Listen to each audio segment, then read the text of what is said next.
Bonjour et bienvenue dans les suggestions cinéphiles de l'Odyssée. Aujourd'hui, une suggestion cinéphile en duo avec une personne pour qui j'ai beaucoup d'estime, d'admiration et d'amitié, qui est membre de notre équipe, qui est un virtuose de la guitare, qui est un homme de grande culture, mais aussi un formidable spécialiste de la musique, qui est trésorier des RCA Odyssée et qui s'appelle Jean-Luc Brodel. Bonjour Jean-Luc, Bonjour merci Farouk, de bonjour. participer à cette suggestion en duo. Cette suggestion numéro 155, 155, eh bien, elle est consacrée à un film formidable de Miloš Forman qui s'appelle Amadeus et qui est sorti sur les écrans en 1984. Alors, on aura l'occasion de parler du film, mais on a surtout la chance d'avoir une grande référence culturelle en matière de musique et un spécialiste de Mozart, de Wagner aussi, il faut le reconnaître, mais surtout de Plus de Mozart. Mozart. Voilà, et bravo, et je te félicite, hein, pour ma part, tu sais, mes appréhensions concernant Wagner, qui pourra nous répondre et nous dire enfin vous faire tous les éclaircissements qui méritent un grand film de ce genre. Alors, sur le plan purement cinématographique, c'est un film qui a été extraordinairement bien filmé, qui a eu un grand succès, qui n'a pas été amoindri ce succès par la durée du film, qui est proche de 3 heures, mais en même temps, il y a ce parti pris adopté par Miloš Forman de mettre la musique et plus exactement la création musicale au centre du propos. Et de façon intéressante, le film commence par un vieil homme sur une chaise roulante dans un asile pour personnes âgées, démunies. Si on est, je crois, en 1823. Si C'est un EHPAD du 19e siècle. Voilà, un EHPAD du 19e siècle. Et il s'appelle Salieri et il se bat la coupe, comme on dit. Il dit ton assassin a vraiment beaucoup de remords. Il parle de lui, Salieri. Il fait amende honorable par rapport à Mozart. Alors, on pourrait commencer peut-être par Salieri, cher Jean-Luc. Oui, oui, parce que finalement on est très injuste avec Salieri d'une Oui. certaine manière, parce que naturellement on est sûr, on peut dire aujourd'hui qu'il n'a pas assassiné Mozart, d'une Oui. part, et que d'autre part, Salieri, ça n'était pas n'importe quoi sur le plan musical à l'époque à Vienne. C'est un musicien d'ailleurs dont on joue aujourd'hui toujours un certain nombre d'œuvres. C'était quelqu'un quand même qui avait une position assez considérable dans la musique de l'époque. Alors, c'est le début de ce film. Il faut souligner aussi la qualité de l'acteur, extraordinaire. Robert Muret. Robert Muret, c'est tout à fait extraordinaire ce qu'il fait. Dans le film, il se présente comme l'assassin de Mozart, au fond. Et, métaphoriquement. C'est quelqu'un, Salieri, qui naturellement, toute sa vie, a envié la facilité extraordinaire du génie de Mozart pour écrire. Lui, il n'avait pas ça, Salieri. Il était plus pompier, si tu me permets l'expression. Oui, oui, bien sûr. Camion de luxe par rapport à une Ferrari.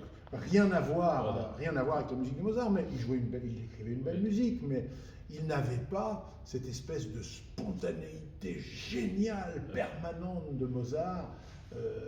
Et naturellement, lorsque ce jeune homme est arrivé de Salzbourg, avec le charme qu'il avait, la drôlerie, le goût de la vie, la facilité extraordinaire pour écrire de la musique. Et l'impertinence. Comment ? Et l'impertinence. Et l'impertinence en plus, oui. Ouais. Alors tout ça a évidemment bouleversé la posture, la position aussi de Salieri à la cour et à Vienne.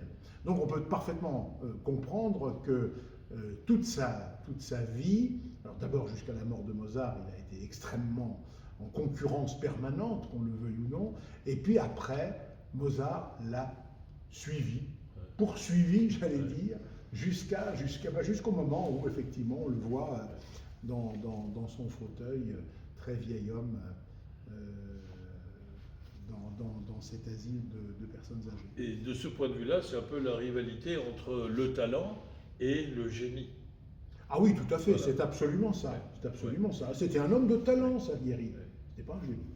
Alors, si dans le film, il y a une scène, parce qu'on ne va pas raconter le film, les gens viendront le revoir à l'Odyssée, en attendant pourront le voir sur les différentes plateformes où il est disponible. Il y a une scène, une espèce de fête masquée, et Salieri et Mozart se retrouvent ensemble. Et Mozart, il fait même du piano en étant sur le dos. Oui, oui.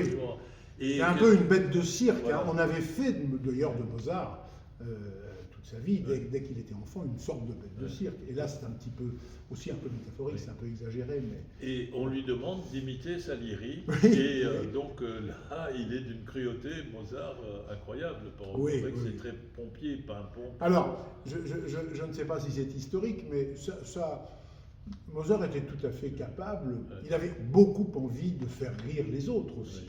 Oui. Et quand on lui dit alors, Salieri, imiter Salieri, évidemment, il ne peut pas s'empêcher de faire une caricature de Salieri, c'est-à-dire de quelqu'un qui est comme ça, besogneux dans tout ce qu'il fait, dans son écriture, dans sa manière de faire la musique, et lui, Mozart, avec ce rire qui est un coup de génie de Miloš Forman. Hein. Voilà. Et il fait rire les gens. Évidemment, même si ça n'est pas exactement historique, me semble-t-il, sans doute que Mozart s'est souvent moqué un peu de Salieri et que ça se savait, et que Salieri en souffrait énormément. Mais il est vrai aussi que Mozart, on l'entend dire dans le film, à la fin de sa vie, Mozart a toujours pensé que Salieri le détestait, n'aimait pas sa musique, etc. Ce qui n'était pas vrai. Non, c'était l'hommage du vice à la vertu. Il C'était- était envieux de la Il musique. était formidablement envieux, mais qui ne pouvait pas l'être envieux par rapport à ce jeune Wolfgang Amédée. Alors, dans le film, il y a un autre aspect qui est abordé. Toi qui es un puits de science, c'est la relation de Mozart avec d'une part son père et d'autre part son épouse Constance. Oui. Peut-être tu peux dire 2-3 mots. Oui. Alors, le rapport au père n'est pas très conforme. Ce qu'on voit dans le film est, à mon avis, seulement très partiellement conforme à la réalité. C'est-à-dire que Mozart a toujours énormément révéré son père, comme à l'époque c'était quelque chose de très important. Le père l'a emmené, on le sait, dans toute l'Europe, y compris à Strasbourg. Il était son impresario. d'une Il certaine était, manière. oui, absolument. C'était un très bon musicien Oui. aussi, le père. Et Mozart a eu, avec son père, des moments difficiles. Ça, c'est vrai. Mais les 5 dernières années, disons depuis 1786 jusqu'à 1791, sa relation à son père était extrêmement différente. C'est-à-dire que, faut pas oublier, alors c'est évidemment le grand oubli délibéré, je crois, de Miloš Forman, c'est la franc-maçonnerie. C'est-à-dire que le père, comme Wolfgang, ont été francs-maçons. C'est Wolfgang qui a fait entrer son père en maçonnerie. Et toutes les lettres entre ces deux hommes, entre le père et le fils, traduisent un rapprochement considérable dans les 5 dernières années de la vie de Mozart. Voilà ce qu'on peut dire. Les lettres parlent beaucoup là-dessus. Elles nous disent beaucoup de choses sur les rapports entre les deux hommes. Et cette place de la franc-maçonnerie dans Vienne de la fin du XVIIIe siècle, c'est plutôt un regroupement de gens qui ont des partagent des valeurs progressistes, non? Ah oui, Éclairées. complètement. Mais c'est la place de la franc-maçonnerie chez les intellectuels, chez les nobles, dans la bourgeoisie éclairée, était absolument considérable à l'époque. Et c'était en effet, dans l'époque révolutionnaire, en tout cas progressiste, où le progressisme montait en Europe, c'était en effet une force progressiste de tout premier ordre. Je dirais même, je vais vous dire que on a dit que Mozart faisait partie, non seulement de la franc-maçonnerie, ça on le sait, mais d'une sorte de secte maçonnique qui s'appelait les Illuminati, les Illuminés de Bavière. Alors, ça me fait toujours rire lorsque je vois tous les complotistes d'aujourd'hui qui parlent des Illuminati, qui dont ils ne savent absolument pas ce que c'était. Oui, ils ont existé, les Illuminés de Bavière, avec Ignaz von Born, qui était un de ses amis et qui était le maître de la loge viennoise où il était. Ils ont été très proches, en tout cas, des Illuminés de Bavière, qui étaient des jacobins purs et durs. C'est-à-dire qu'ils attendaient une révolution à la française. Et Mozart était très progressiste, politiquement. Il n'y a aucun doute. Tu fronces les sourcils en me regardant. Moi, je trouve que c'est très bien. Non, mais moi aussi. Non, mais il était foncièrement, ce que je veux dire, il était foncièrement progressiste, même s'il respectait naturellement, comme tous les Autrichiens de l'époque, même s'il respectait l'empereur, à qui il disait tout de même des choses parfois pas toujours très agréables. Hein. Il se permettait des choses par rapport aux nobles, par rapport à l'empereur, par rapport au protocole. Même quand il était petit, quand il s'est assis sur les genoux de Marie-Thérèse, c'était quand même quelque chose de tout à fait étonnant. Il était tout petit. Voilà. Alors ça, la franc-maçonnerie, il fallait ou en parler beaucoup ou pas du tout. Et je pense que Miloš Forman a bien fait de ne pas en parler, parce que c'est trop compliqué. C'est quand même une affaire très compliquée, voilà, qui mérite beaucoup de réflexion, qui mérite beaucoup d'histoire. Et dans un film comme celui-là, je ne suis pas sûr que ça aurait apporté grand-chose. On en voit un tout petit peu quelque chose compte tenu de la flûte enchantée, mais finalement très peu de choses. Et je crois que c'est finalement pas plus mal comme ça, parce que ça aurait été ou bien très, très partiel, très...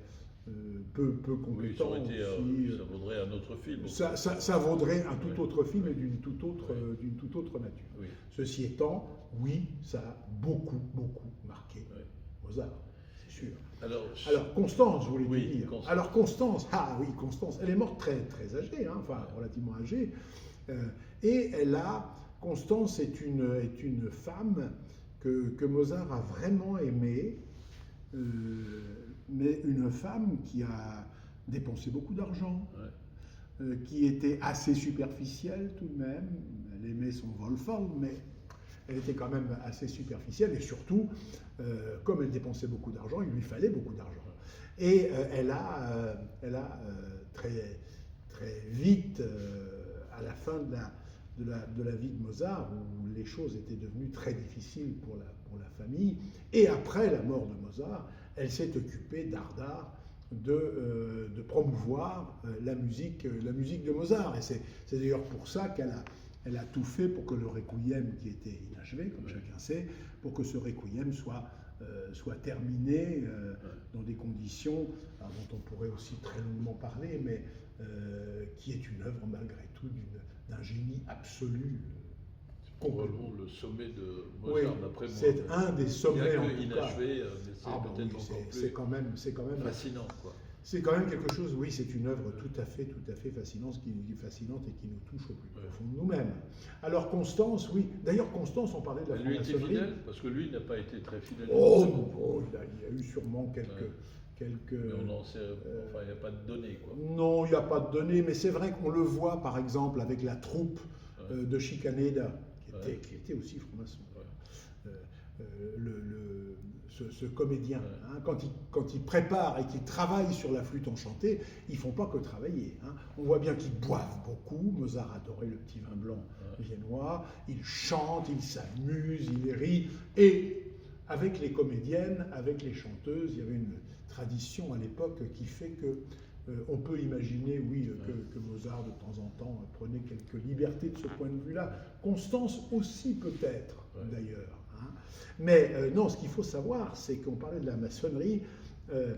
Constance a tout fait à la mort de Mozart, pour faire taire cette qualité maçonnique de Mozart. Pourquoi ? Parce qu'on était entré dans ce qu'on appelle le grand minuit, c'est-à-dire que la franc-maçonnerie a été interdite en Autriche en 1795, si je ne m'abuse, et que le fait, on comprend très bien, ça avait déjà beaucoup gêné Mozart les 2 dernières années de sa vie, cette appartenance, et on comprend que Constance voulait gommer au maximum cette chose-là.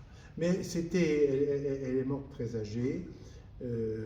Elle a quand même été une épouse utile aussi pour Mozart, enfin sur laquelle il pouvait s'appuyer, même si elle était un peu fantasque est très dépensière, mais Mozart l'était aussi dépensier. Hein. Vraiment, le personnage tel qu'on le voit dans le film, pour moi, correspond au fond, contrairement à ce qu'on a parfois dit, assez bien à ce que Mozart devait être. Hein. Ce qu'il dit à un moment donné, hein, je suis un homme, je suis assez vulgaire. Il est un peu grossier, toutes les lettres sont d'une grossièreté complète. Il a des coups de vent même d'ailleurs. Et les lettres à sa cousine Bèze, là c'est terrible de vulgarité, de grossièreté, etc.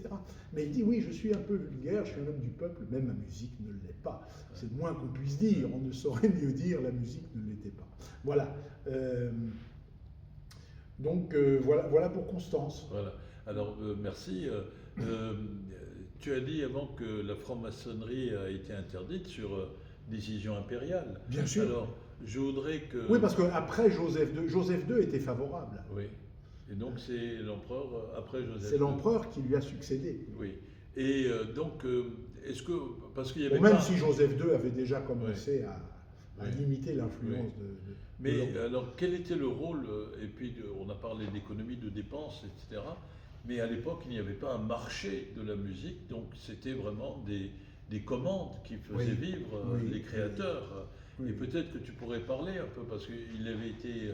c'est l'archevêque de Salzbourg, ou le prince archevêque. Oui, le prince archevêque, qui était un personnage odieux, infect, que Mozart n'a jamais supporté, qui le considérait comme un valet, tout simplement. Il faisait partie du dispositif autour de lui. D'ailleurs, les Esterházy, lorsque Joseph Haydn, le grand vieil ami de Mozart, lorsque Joseph Haydn travaillait à Eisenstadt ou un petit peu plus loin à Fertőd, aujourd'hui en Hongrie, pour les Esterházy, il ne faut pas se tromper, il n'habitait pas avec les Esterházy, il y avait une maison à côté, il y avait les cuisiniers et il y avait les musiciens. Ils avaient un statut, ils avaient un statut tout à fait différent. Et alors, l'empereur, Joseph, dont tu as parlé, il était plutôt mélomane, lui. Oui. Mais en même temps, c'était une commande, ça dépendait de lui. Alors, ça dépendait de lui, pas seulement de lui. Il avait beaucoup de commandes quand même, Mozart. Hein. Il avait des commandes beaucoup de différents princes, de maisons princières qui lui commandaient des choses. Et puis, il a eu cette commande de la flûte enchantée. Enfin, une commande. Est-ce une commande ? Quelque chose d'assez extraordinaire qui venait de Schikaneder, qui était un de ses copains, on pourrait dire, et qui lui dit il faut faire quelque chose avec un opéra qui soit à la fois un opéra extraordinairement populaire et un opéra qui soit aussi dirigé, qui soit aussi voué à ce que nous savons de la franc-maçonnerie. Voilà. Et donc c'est comme ça que la flûte enchantée est arrivée. À la fin de sa vie, il avait très très peu de commandes quand même. Il en a eu énormément. Il faut savoir que Mozart, à Vienne, avant 1785, il vivait dans des conditions de luxe absolument incroyables. C'était une star. Comme aujourd'hui, on parle des stars pleines d'argent. Il avait tous les avantages possibles et imaginables, parce qu'il avait beaucoup de commandes. Jusqu'à la commande du Requiem, qui lui donnera un petit peu d'argent avant de mourir, qui est sûrement une commande d'un noble qui avait envie d'un Requiem pour sa femme qui était morte 20 ans avant. Mais ça, on va y revenir au Requiem, puisque c'est quand même le final magnifique du film. Le film suggère aussi qu'il y a, du point de vue de la diffusion de la création musicale, deux types de lieux. D'une part, les représentations et les lieux de diffusion très officiels. On n'applaudit pas avant d'attendre que l'empereur, quand il est présent, ou la hiérarchie, quand elle est présente, applaudisse, et c'est après seulement. Et on regarde l'empereur. Oui, voilà. Et d'autre part, il y a les lieux de spectacle plus populaires. Oui. Est-ce que tu pourrais nous parler alors de ce tableau que nous présente Miloš Forman? Il correspond à la réalité? Oui, ça correspond assez bien à la réalité, parce que néanmoins, dans les théâtres populaires, il y avait beaucoup de théâtres populaires, comme le théâtre Anderlin, qu'on voit là, qui existe autrement aujourd'hui, enfin au même endroit, etc. Et où Beethoven a d'ailleurs aussi fait des créations.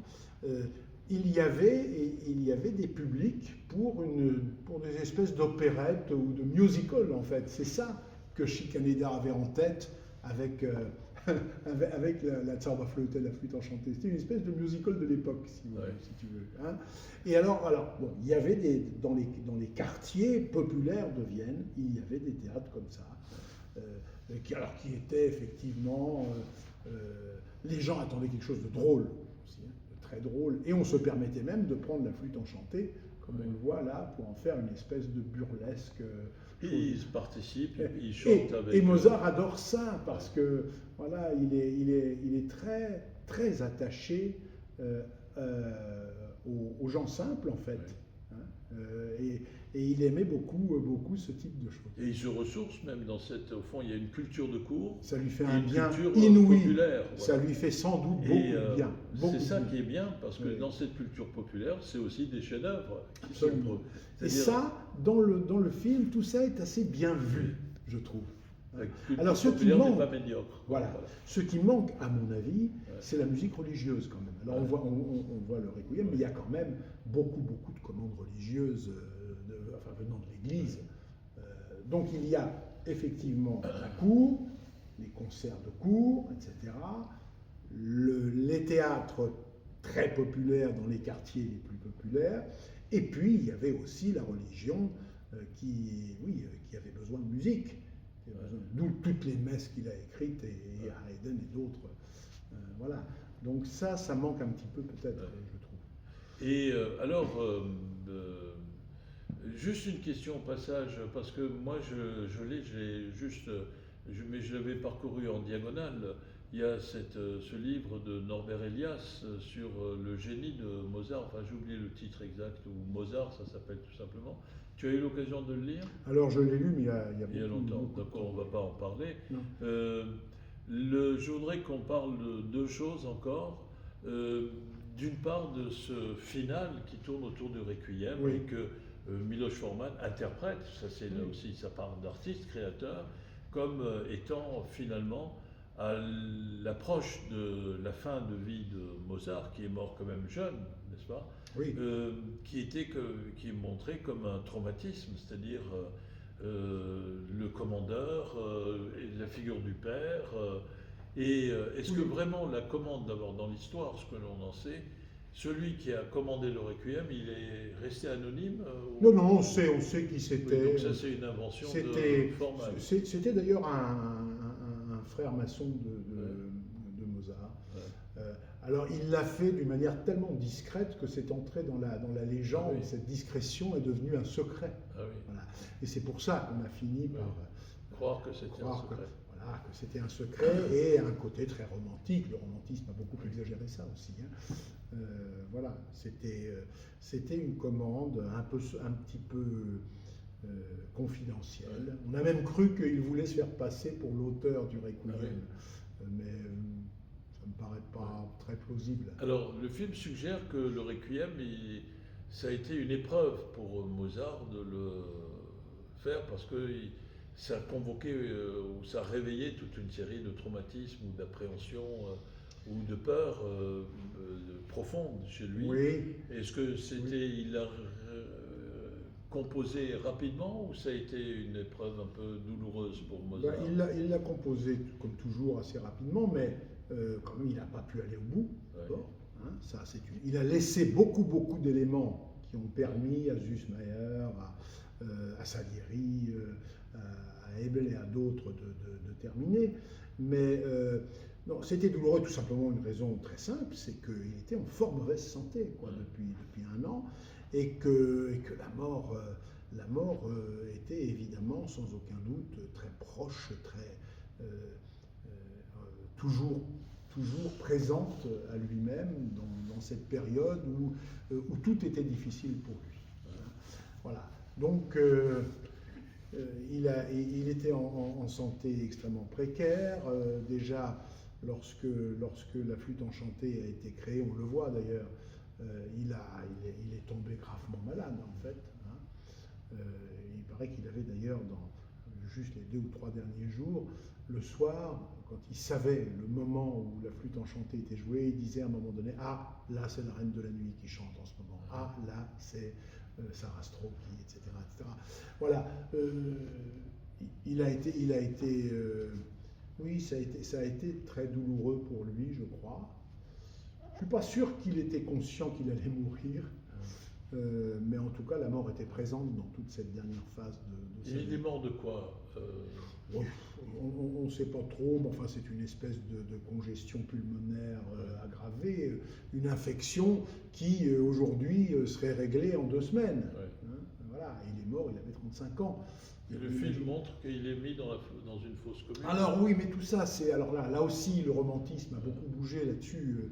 La réalité, une fosse commune sans que c'en soit une. C'est-à-dire que les gens étaient enterrés par 9 à l'époque. Oui. Alors, en ces temps de Covid, il faut rappeler que les épidémies étaient considérables à cette époque, et à Vienne notamment. Et là, il y avait toutes sortes d'épidémies à l'époque, et donc on ne pouvait pas enterrer les gens normalement. Voilà. Et ce qui fait que, alors, à son enterrement, il faut quand même savoir qu'il y a eu une messe, pas avec son requiem, mais il y a eu une messe à la cathédrale Saint-Étienne, on sait exactement où, en présence de Salieri, en présence de beaucoup de ses amis, en présence de ses amis maçons aussi d'ailleurs. Voilà. Et après, on suivait le corps jusqu'à l'extrême limite des frontières de la ville, qui était très proche à l'époque de la cathédrale. Ce qu'on voit très bien. Oui. Donc on suit, et après, on s'abstient d'aller au cimetière parce qu'on risque, d'attraper toutes sortes de choses. Et c'est comme ça qu'on voit Mozart s'éloigner dans une journée bien triste de décembre, oui, pas très, voilà. Et on l'enterre avec 8 autres collègues, si j'ose dire, voilà, au cimetière Saint-Marx. Alors, je voudrais qu'on termine, parce qu'on pourrait écouter des heures et des heures, mais les capacités d'enregistrement de caméra portable, téléphone portable sont limitées. Cette scène imaginaire, n'est-ce pas, sur le lit de mort de Mozart, où il dicte à Salieri le requiem. Alors, quels sont tes... Je t'arrête parce que imaginaire, on ne sait pas trop. Ah bon, peut-être que ça... On ne sait pas trop. Il a dicté un certain nombre de choses. Mais à Salieri alors, à Salieri, à Jusmeyer, on ne sait pas trop. Mais à Salieri, sans aucun doute. Oui, il a dicté des choses, il a laissé énormément d'éléments harmoniques, etc. Pour les trois dernières pièces de la messe de Requiem. Ce qui était extraordinaire, et ce que montre bien le film, c'est qu'à sa mort, il est en train de mourir, et il a absolument l'ensemble de l'architecture complexe du Requiem dans la tête, toute l'orchestration, tout ça, il l'avait. C'est ça le miracle incroyable de Mozart, c'est qu'il avait une œuvre immédiatement dans la tête, totalement. Et après, il fallait qu'il écrive. C'était un peu besogneux, il fallait écrire. Mais il l'avait dans la tête. La flûte enchantée. À un moment donné, Schikaneder lui dit « Mais alors, qu'est-ce que tu fais là? Tu n'as toujours pas écrit ?» « Mais si, j'ai terminé. J'ai terminé la flûte enchantée. Pas de problème, elle est là. Jusqu'à la dernière note. » Et ça, c'est quelque chose qui est, on peut le dire, je crois, unique dans l'histoire de la musique. Unique dans l'histoire de la musique. C'est génial. Ça, c'est absolument... Et le traitement proposé par Miloš Forman, c'est-à-dire où celui qui dicte a une vision très claire d'ensemble et en même temps très précise du détail. Oui. Et celui à qui l'on dicte, lui, il a du mal à comprendre. Ah oui. Qu'est-ce que tu penses de ce Ah ben oui, bien sûr qu'il a du mal à comprendre. Oui. Il faut qu'il suive. Oui. Il dit, mais qu'est-ce que tu veux là? Qu'est-ce que tu veux? Pourquoi tu veux les trombones à ce moment-là? Qu'est-ce qu'ils font, etc. Et comment ça s'adapte, etc. Comment tu fais arriver à un moment donné les violons, etc. Tout ça, celui qui l'écoute et note, cherche à comprendre comment ça fonctionne au fur et à mesure. Mozart, il sait comment ça fonctionne. Ouais. Celui qui note ne sait pas. Et donc, il faut qu'il comprenne. À un moment donné, c'est pas mal. Salieri dit, oui, là je comprends, je vois ce qu'il faut faire, etc. Et évidemment, il n'avait pas je ne sais pas combien de temps il nous reste, mais Quelle lorsque Mozart, tout jeune, je crois qu'il avait 12 ans, 13 ans, est allé à Rome, au Vatican, il est passé devant une église à l'intérieur du Vatican où on donnait des pièces dont on ne devait pas, dont on n'avait pas le droit de copier quoi que ce soit. C'est-à-dire elles devaient rester propriété du pape et on n'avait surtout pas le droit d'en faire des copies. Et le jeune Mozart dit à son père, attends, moi je vais aller voir, je vais aller écouter ça, etc. Il s'installe, il écoute, je crois que c'était une pièce à 13 voix en plus, enfin, quelque chose d'extrêmement compliqué. Hein. Je me souviens plus, je viens d'oublier l'auteur, mais voilà, et il écoute, il sort de l'église, Il a tout en tête. il s'installe en rentrant chez lui avec son père et il réécrit totalement, mais note à note, toute l'œuvre à 13 voix. Et ça, c'est un petit peu comme les gens qui ont une sorte d'ordinateur qui leur permet de faire tous les calculs possibles immédiatement. Ça, c'est tout à fait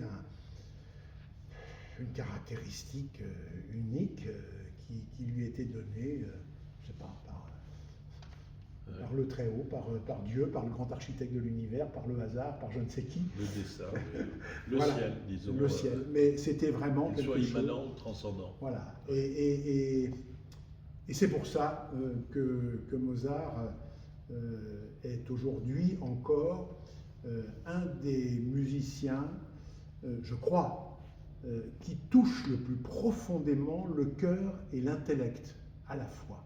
Et universellement. Et tout le monde. Ouais. Il suffit d'aller dans les conservatoires en Chine, on dit à Vienne par exemple, pour voir comment les Chinois ou les Japonais, enfin d'autres cultures vont à Mozart et ils reconnaissent une humanité qui nous est commune à tous, à tous les hommes, quels qu'ils soient. Et ça, Mozart, je crois qu'il aimerait bien cette idée-là, sans aucun doute même. De toutes les époques et universalité de toutes les époques et toutes de les cultures, toutes les cultures et de tous les territoires. Alors voilà, on pourrait t'écouter encore pendant des heures. Moi, je voudrais te remercier. Je te laisserai le soin de dire en 2 phrases les 2 mots de la fin. Merci beaucoup, cher Jean-Luc. J'annonce tout simplement que nous allons de nouveau bénéficier des lumières de Jean-Luc pour une suggestion cinéphile concernant le film Fantasia, produit par les studios Disney en 1940, et on aura l'occasion donc de profiter de toutes les lumières de Jean-Luc. Tu as la parole. Je te remercie, mon cher Farouk, c'est moi qui t'adresse tous mes remerciements. Je suis toujours honoré et heureux de parler dans ces lieux que j'aime au point que tu sais. Oui. Moi, le film Amadeus, très franchement, c'est un des films qui me marque et que je revois toujours avec un bonheur formidable. Il faut dire que sur le plan musical, c'est quand même remarquablement bien fait. Et ça, on le doit à Sir Neville Mariner, qui avait donc dirigé, qui avait veillé à l'authenticité des choses. Et je trouve que de ce point de vue-là aussi, c'est particulièrement beau. Voilà. Merci Wolfgang. Oui, et merci aussi à Jean-Luc, et je crois qu'on peut dire à très bientôt à tout notre cher public qui nous manque. À très bientôt. Merci Jean-Luc. Au revoir. Au revoir. Au revoir.